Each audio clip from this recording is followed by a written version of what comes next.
안녕하십니까, 이건영 건축사입니다. 오늘은 지하 안전영향 평가 이렇게 힘들게 할 줄은 몰랐어 라는 제목으로 여러분에게 강의를 하도록 하겠습니다.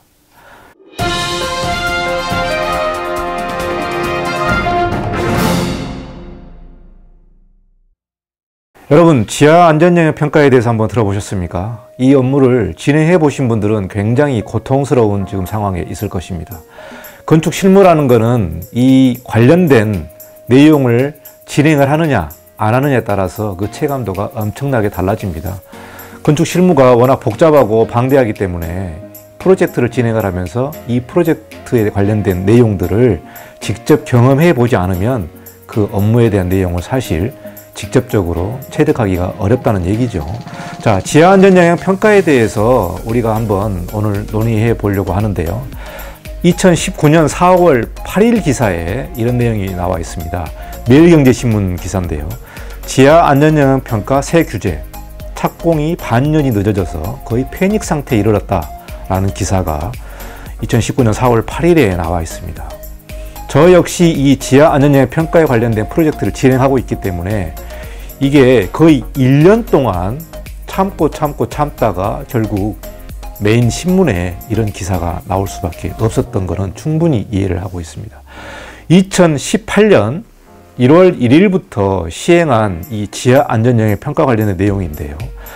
이 기사 내용을 보시면은 서울 전역 신축 빌딩을 공무원 2~3명이 심사하고 있다는 내용이고요. 서울과 경기권역 99% 이상이 보완 처분, 퇴짜를 받았다는 얘기입니다. 그리고 이 업무에 대한 처리 기간도 대부분이 6개월을 넘기고 있다라고 신문에서는 말하고 있습니다.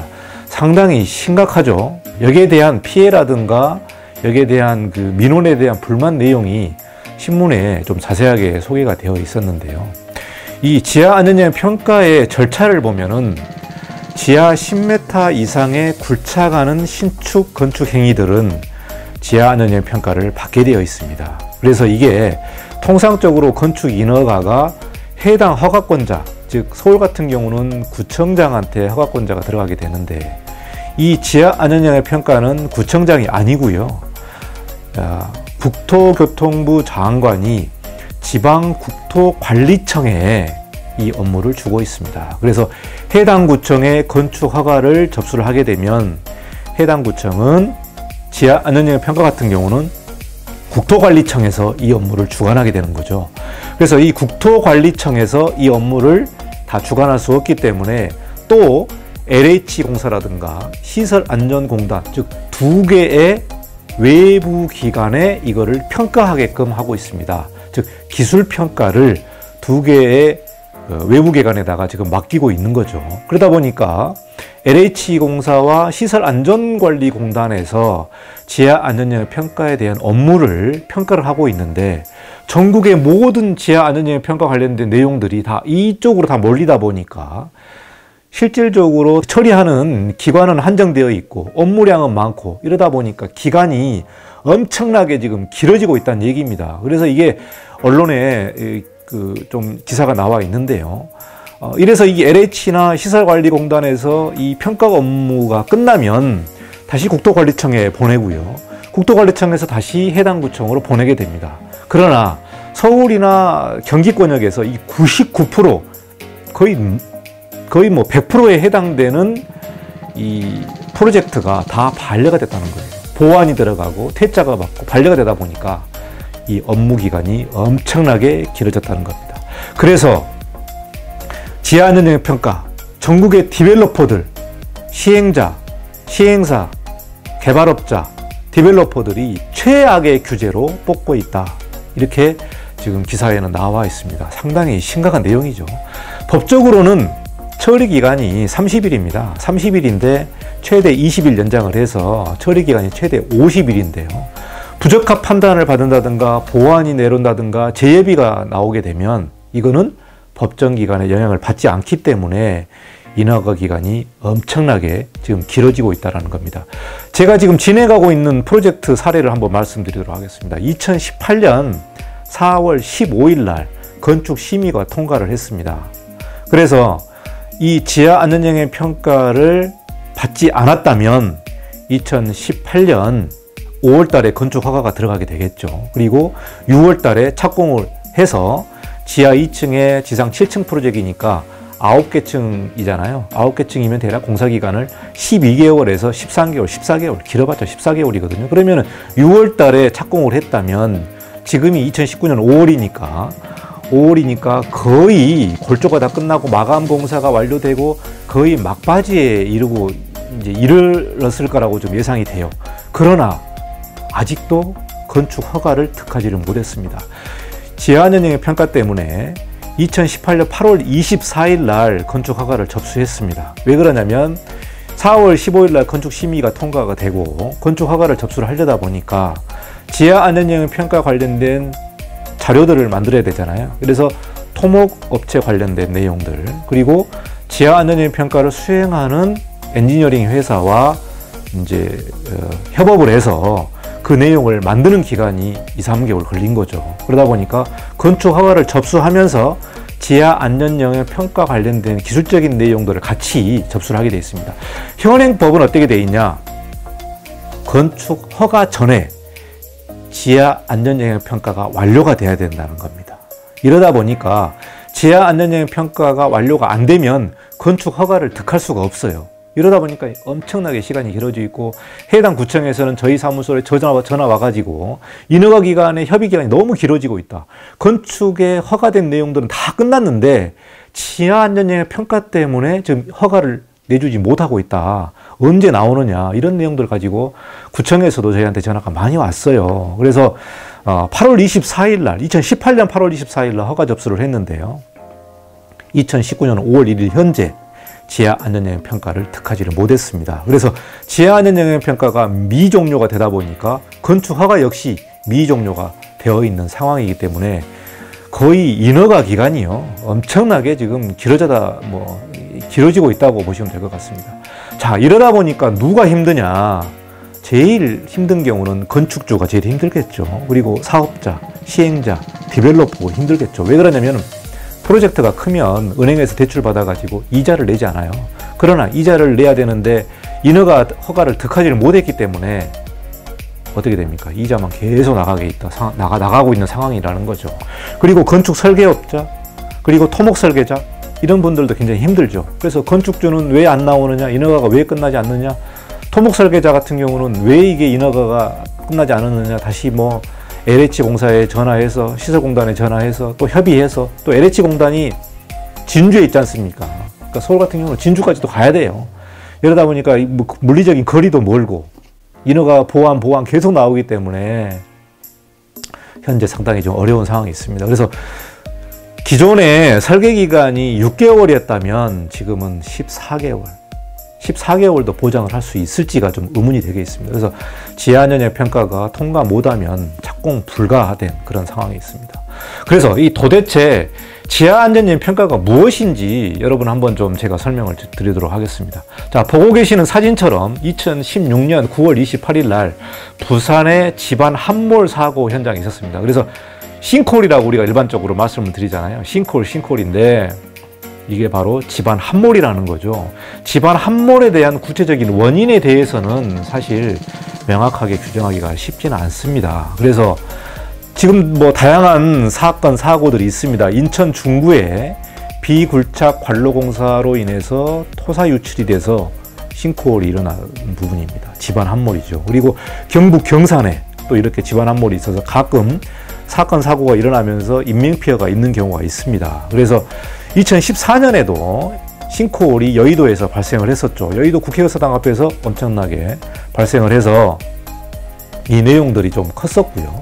그리고 인천 제2외곽 순환터널의 집안 함몰 사고 현장에서 좀 꽤 크게 일어났었던 현장이고요. 용산에도 일어났었고, 그리고 2017년도에 이 법을 입법을 했고요. 2018년도 1월 1일부터 시행을 했던 겁니다. 그러니까 2018년 1월 1일 이후에 허가분을 접수한 거는 이 지하안전영향 평가에 들어가게 됐다라는 부분입니다. 구체적인 법을 보시면은요, 지하안전관리에 관한 특별법이 있습니다. 지하안전관리에 관한 특별법 제13조에 보면 지하안전형 평가에 대한 대상 사업에 대한 규모가 나옵니다. 여기에 20m 이상의 굴착 공사를 수반하는 사업, 그러니까 지하 20m 이상을 굴토를 하는 거죠. 이런 경우에는 본 지하 안전영향 평가를 들어가는 거고요. 10m 이상부터 20m 미만인 경우에, 그러니까 소규모 지하 안전영향 평가 같은 경우는 10m 이상입니다. 그러다 보면은 대략 지하 2층 이상의 규모의 어떤 프로젝트 같은 경우는 지하 안전영향 평가에 들어가게 되는 거죠. 그러다 보니까 소규모 지하 안전영향 평가를 받아야 된다, 이런 내용이고요. 자, 그러면 지하 안전영향 평가의 항목과 그 방법은 뭐냐? 그래서 평가 항목이 3가지가 있습니다. 여기 보고 계시는 도표를 보시면 집안 및 지질 현황, 지하수 변화에 의한 영향, 그리고 집안 안전성, 큰 3개의 항목을 가지고 평가를 하게 되는데요. 이 평가는 대략 한 9개 정도의 평가 항목이 있습니다. 그래서 지하정보 통합체계를 통한 정보 분석, 시추조사, 투수시험, 지하물리 탐사, 그리고 관측망을 통한 지하수 조사, 지하수 조사 시험, 광역지하수 흐름 분석, 굴착공사에 따른 집안 안전성 분석, 주변 시설물의 안전성 분석, 이런 9개 항목을 평가를 하게 돼 있어요. 이러다 보면은 이 데이터를 취득하는 데 있어서도 대략 한 3개월 정도의 기간이 필요합니다. 그래서 현장 조사를 통해서 시추를 해가지고 지하수 조사를 하고, 이 지하수 조사 같은 경우도 1일, 3일, 5일, 7일, 2주, 한 달, 긴 시간을 통해 가지고 이 지하수 레벨을 측정을 해가지고 이 조사를 만들고요. 이거를 통해서 어떻게 토목 설계를 할 거냐라는 부분을 통해서 이제 평가 보고서를 만들게 돼 있습니다. 이래서 이거는 이제 지하 안전영향 평가 업체와 토목 설계하는 엔지니어링 업체 2개의 업체가 만들게 돼 있고요. 좀 시간이 필요하게 되는 거죠. 대형 프로젝트, 그러니까 지하 4층, 5층, 6층 대규모 개발 사업 같은 경우는 본 영향 평가를 받아야 되겠죠. 그 정도 같은 경우는 보고서 양이 엄청나게 되겠습니다. 자, 그래서 4월 8일 날 매경에 나온 기사를 보면은요, 전국 5개 국토관리청에서 불과 10명의 인원이 이 지하 안전영향 평가를 담당하고 있다. 그래서 국토부 관계자도 인력이 부족한 것이 사실이다. 그래서 제도 개선을 고민하고 있다라고 4월 8일 날 기사가 나왔는데요. 그 기사가 나오자마자 바로 4월 9일 날 국토교통부에서 개선 방안을 발표를 했습니다. 그래서 TF단을 만들겠다. 그래서 평가기관이 현재 2곳, 즉 한국토지주택공사와 한국시설안전공사인데 이거를 5개로 확대하겠다. 그래서 한국도로공사, 철도시설공사, 건설기술연구원 3개를 추가시켜서 2곳에서 5개로 확대할 예정에 있다. 그리고 보완율, 말 그대로 퇴짜된 내용들이 대략 99%인데요. 이 99%를 50%대로 줄이겠다. 그런 내용들을 조금 긴급하게 발표를 했습니다. 그래서 이거를 2019년 하반기에 실시하겠다라고 발표를 했습니다. 국토부에서. 이러다 보니까 사실 TF단을 꾸려서 이거를 어떻게 시행을 할 거냐, 이제 지금부터 시행을 하겠죠. 그러면서 대체적인 내용이 나올 거고요. 그리고 그 용역 업체들, 엔지니어링 업체를 상대로 해서 보완이 안 나오게끔 보완에 대한 어떤 교육을 좀 실시하겠다, 그런 내용이 나와 있습니다. 그래서 보완율도 50%를 확 떨어뜨리겠다, 이런 내용이 나와 있는데요. 사실 이게 이제 예정으로 나와 있기 때문에 실질적으로 하반기 때 어떻게 실시될지는 좀 지켜봐야 될 것 같은데요. 이게 이제 사실 이 지하안전영향 평가 때문에 현장이 대부분이 스톱되어 있단 말입니다. 2018년 1월에 그 접수된 건축 허가 분량에 대해서는 거의 2019년이 들어와 있어도 허가를 득하지 못하고 있다는 거죠. 이러다 보니까 분양이라든가 좀 대규모하는 그런 프로젝트들은 이자 비용들이 엄청나게 나와 있고 그 피해가 크다, 그렇게 지금 나오고 있어서 현장에 불만과 민원이 상당히 많은 걸로 좀 알고 있습니다. 자, 이러다 보니까요, 2019년 3월 22일, 2019년 4월 1일 서울의 강동구와 강남구 같은 경우는 이 지하 안전영향 평가 협의 완료 시기를 조정을 했습니다. 현재 법에는 건축 인허가 전에 지하 안전영향 평가가 끝나야만 허가가 나올 수가 있어요. 그런데 이게 이제 인허가 기간이 워낙 길어지다 보니까 민원이 많이 발생을 하잖아요. 특히 강남구 같은 경우는 좀 대형 프로젝트가 많다 보니까. 그래서 강남구, 강동구 같은 경우는 굴토 시임이 전까지 이 평가를 끝내라. 그러니까 허가를 내주겠다는 얘기죠. 허가를 내주고 이 허가를 바탕으로 해서 뭐 분양 업무라든가 대출 업무라든가 다양한 업무를 진행할 수가 있고, 굴토 시임이 전까지만 이 평가를 끝내도 된다. 그렇게 지금 좀 행정 시기를 좀 조정을 했습니다. 그러다 보니까 이게 지금 지방 같은 경우는 어떤지 모르겠습니다만 지금 서울 같은 경우는 이제 25개국으로 좀 확대해야 될 그런 상황에 돼야 될 것 같습니다. 자, 현재법이 이렇기 때문에 지금 이 프로젝트에 해당되는 부분들은 어떻게 해야 되나 라고 좀 고민을 할 수 있을 것 같아요. 그러다 보니까 지하 2층 같은 경우에 서울에 150평이나 100평 이상의 주차장을 지하로 넣는 경우는 10m를 넘게 돼 있습니다. 그러다 보니까 그럼 어떻게 해야 되나 라는 부분, 즉 2019년 하반기에 좀 완화되는 시행 조치가 나올 수 있겠습니다만 인허가 기간이 짧아진다라고 보장을 할 수가 없습니다. 할 수가 없기 때문에 이런 프로젝트를 진행하시는 분들은 어떻게 해야 되나? 현실적인 방안은 첫 번째, 지하 10m 미만으로 설계를 해야 됩니다. 그러니까 지하 2층을 프로젝트를 하더라도 기초의 마지막까지 10m 미만으로 설계를 해야 돼요.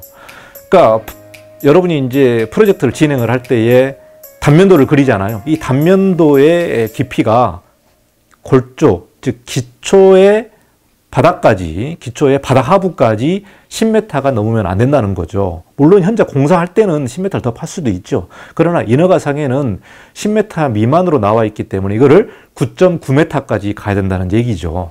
자, 그리고 이 9.9m가 어디까지냐라고 좀 말이 많았습니다. 그래서 대지가 이렇게 경사지인 경우라든가 대지의 형태가 높고 낮음이 있는 경우는 제일 높은 부분에서의 굴토 깊이를 따집니다.